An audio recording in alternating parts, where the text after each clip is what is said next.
শুভ সকাল বন্ধুরা, তোমরা সবাই কেমন আছো? আশা করছি সবাই ভালো আছো, আমরাও ভালো আছি। পায়েল লাইফস্টাইল ব্লগে তোমাদেরকে অনেক অনেক স্বাগত জানাই।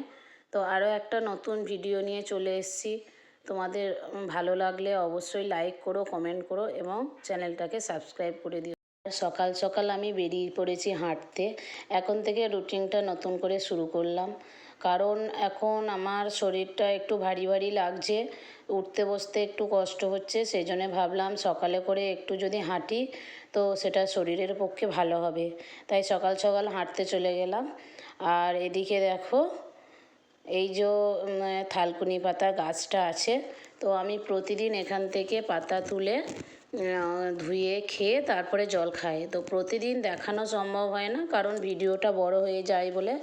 সেই জন্য যখন যেটা সব কিছু শেয়ার করা যায় না, কারণ সকাল থেকে রাত পর্যন্ত সমস্তটা যদি শেয়ার করা যায় তো ভিডিওটা অনেক বড় হয়ে যাবে।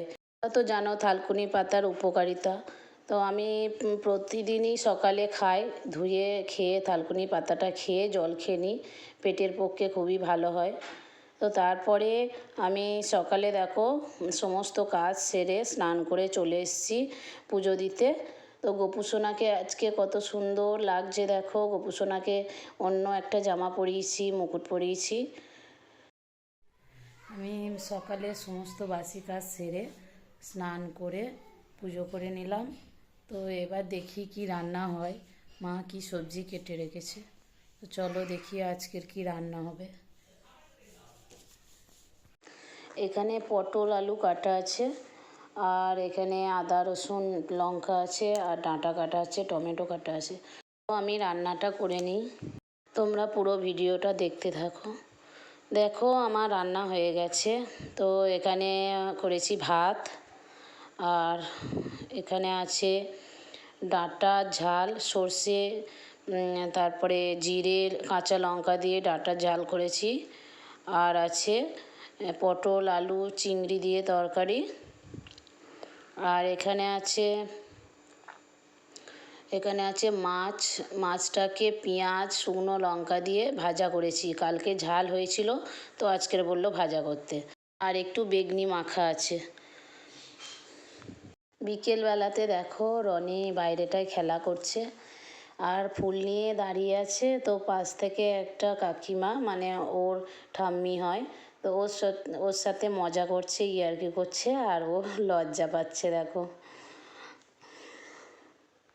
আর সন্ধেবেলা আমি চা নিয়ে বসে গেছি। দেখো প্রতিদিন ছেলেকে মেয়েকে পড়তে বসাই বলে তো সিরিয়াল দেখতে পারি না।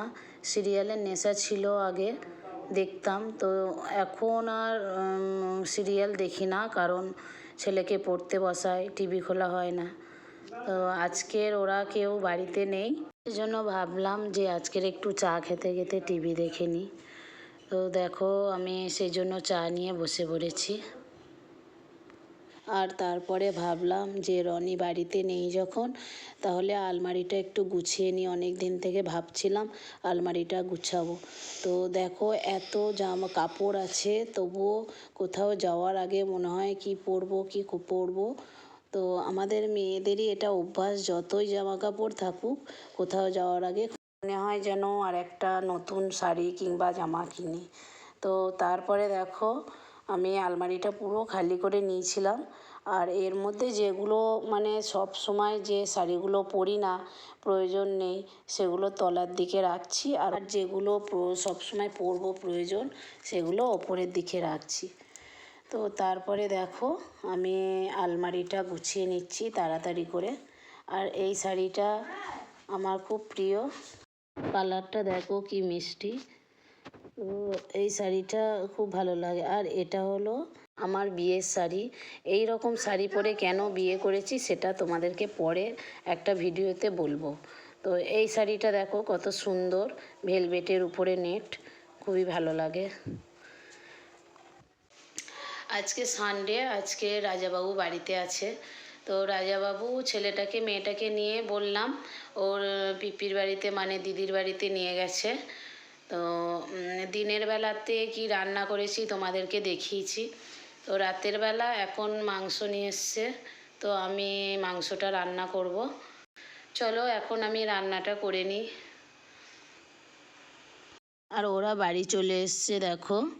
তো আমাদের গাড়িটা এখানে থাকে, এত ছোট জায়গা, গাড়িটা রাখার খুব অসুবিধা। তো কি করব, এইখানে যেমন জায়গা তেমন তো রাখতে হবে। তো দেখো রাজাবাবু গাড়িটাকে কত অসুবিধা করেই রাখছে। তো বন্ধুরা, আমি ভিডিওটা এই পর্যন্ত শেষ করছি।